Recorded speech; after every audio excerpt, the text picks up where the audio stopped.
The 2025 quarter one truck sales results are in. The Ford F-Series had a great quarter. We also saw the Toyota Tacoma had a great quarter. Nissan Frontier slid, and I have all the results for you in this video. Hey, it's Tim, Pickup Truck Plus SUV Talk. The story is over on our website at pickuptrucktalk.com. I'll pull it for you guys right now. It's on the homepage. I'll put a link to it in the description below. You can find the chart on this post. So I'm going to scroll down the bottom. I typed out some thoughts, but I'll share those thoughts with you on camera because that's what we're doing a video. So unfortunately, for those who are saying that the dealership screwed people over and automakers aren't selling anything, well, I'm sorry to disappoint those people because automakers sold quite a bit of trucks last quarter. So this is 2025 quarter one truck sales results. So that is January, February, March. We see full-size truck sales. We see the Ford F-Series. Now that's the 150, 250, 350, and 450. And I'm sorry to disappoint people, but the F-150 isn't broken out of those numbers. So you can't say it's the best-selling truck in America because it's not. We don't have that data. But you can say the F-Series is, and if you watch the commercials closely, you will see they say that in the commercials. Anyways, getting back to the point of the video, with the numbers, 26.17% up in sales. They sold 183,202 trucks. I will tell you that most automakers in the sales reports talked about March was a really big month for them because of the pending automotive tariffs have been sending people to dealerships to buy trucks and SUVs now and not wait to see what's going to happen. So that's been driving sales for them. The Chevy Silverado was down 5%. Interesting mix where you had the heavy duty was up 12.4%, but the light duty was down. The Ram truck, which is interesting, a couple different reasons. First of all, that was down 11%. But what's really interesting about these numbers is twofold. First of all, first time in recent memory I can remember that they've set apart the heavy duty numbers as separate, which I find fascinating. I've never seen them do this before. So interesting enough, they are basically third in the reporting of heavy duties. I'm sure the Super Duty does really well and from there in the numbers of probably 60 to 70,000 Super Duties sold each quarter. Also interesting is Ram says not so fast in these sales results. They were down 11%, but that's not the whole story. They're actually up 16% in the retail market. What they're saying is they lost some fleet business, which they're okay with because it's a lower margin truck, and they actually were up in the overall retail market. That's what they say. GMC Sierra was up 13.6%. Light duty was up quite a bit, and heavy duty was up. So they had a good quarter for that. The Toyota Tundra was basically flat, about 0.8%. And it's interesting, as I talked about other videos, this 35,000, that's a good number for them at San Antonio plant. They typically had built about 10,000 per quarter. So that's about 30,000. So now they're up about 30 to 5,000 more that come in that plant. Nissan Titan continues its death spiral. The truck is discontinued and just selling off remaining units on dealership lots. Looking at the midsize truck market, the Toyota Tacoma, 3 syllables, Tim, 3 syllables, Toyota Tacoma, up 184.9%. Big boom in sales. And why? Well, we finally have inventory in dealership lots. And again, sorry for those doomsday channels on YouTube. They're saying lots are full and nightmare's coming. Well, lots are finally full the way they should be. That's the way it should be. And they finally have enough variety in dealership lots. They finally have the full assortment of the iForce Max hybrid version of that, which is higher trim levels of the Trailhunter and TRD Pro. So they're selling. They finally have full assortment. The Chevy Colorado had another good bounce back quarter. Now, this to me is more related to the fact of year over year. Remember, that was the UAW strike was in the fall of the 2023 year. So 2024, they had production issues because Wentzville, Missouri assembly plant was closed down for a while. So we're just kind of rebounding those numbers. So I think about 25,000 is probably their median mark, probably where they need to be selling that truck. So 73% is good, but really basing that on the UAW strike. Ford Ranger, another great example of UAW strike.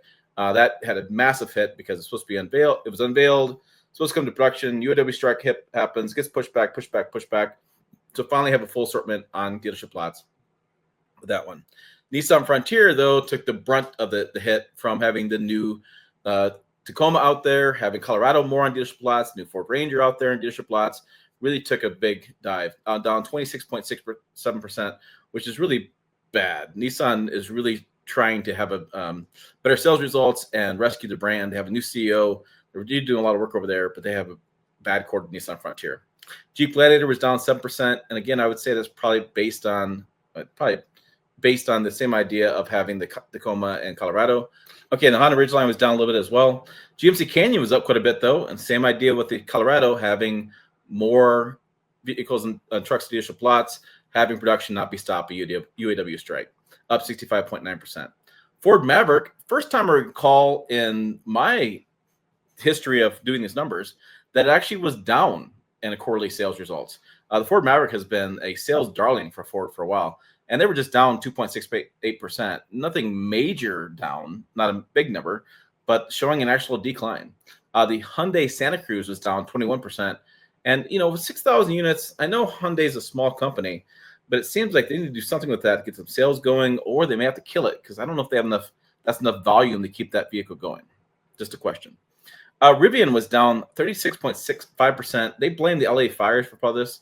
The van sales were slowing. I read a couple reports talking about this from investors talking about how much these sales are down. They actually still produced 13,000 vehicles, which is good for the plant in Normal, Illinois, but they didn't deliver or didn't sell that many. They produced 13,000, but only sold 8,000. So interesting stuff. Tesla Cybertruck.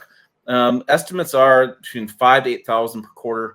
Tesla does not split up those numbers. I was reading a story from Electric, which is a huge Tesla fanboy kind of site, and they had kind of pointed out that the Cybertruck is dragging. It's a dud, even with incentives, not selling.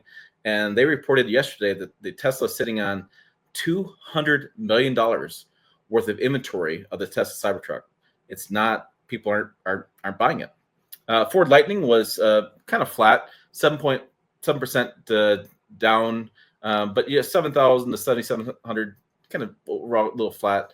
GMC Hummer, that includes the SUV and the pickup, was up 108%, and the Silverado EV was up 124.6%. So Silverado EV looks like it's starting to get more volume. Again, more things, dealership lots happening with that truck, and you have more on the lots, more people can buy from, more people can, let me do full screen here. Sorry. I don't know why I did that.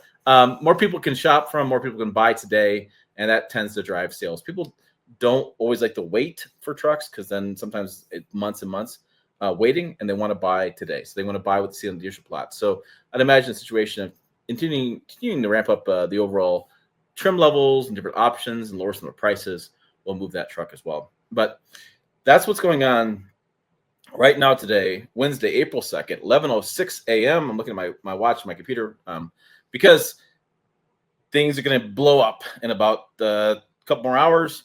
And looking at stuff the rest of the year, it's going to blow up. I mean, there's a lot of stuff going on. We have pending automotive tariffs. Should get some details, hopefully some more clarity at about 2 p.m. Eastern today. We have the rollback of the EV tax credit being debated right now, which is going to impact EV truck sales.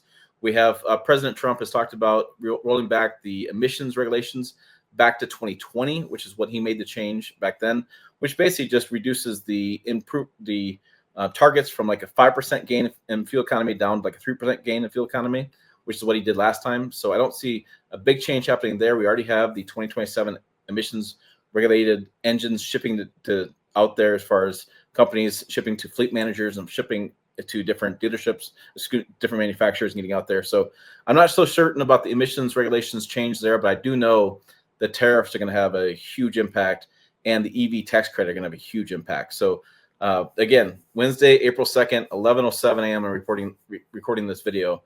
Things are going to blow up, and I would think that this is the last quarter where I'll be talking about truck sales without using the word tariff, because it's going to be dominating the news cycle moving forward with every automaker and every event I go to in the future. So it'll be interesting to see what happens. I personally can't wait to just do it. And let's see what the cookie crumbles. Let's see what people have said. Let's see what the experts have said. Let's just see how it works out and see what happens on future truck sales. So what do you guys think? What do you guys think is going to happen with the tariffs? What do you guys think of the truck sales? Are you shocked that people are buying XYZ truck when there's these known problems? That typically happens a lot in the comments. You'll see other channels will cover some massive recall, and then sales will still go up. So it's interesting how that works out. I'd be curious, guys. Again, put comments down below. Make sure you check out the videos up over here. Website down below as well, pickuptrucktalk.com. I'll put a link in the comments and description for that sales chart. So you can argue with your buddies in the bar. Be like, here, I'll show you. My truck's selling well. As always, thanks for watching. I will see you down the road.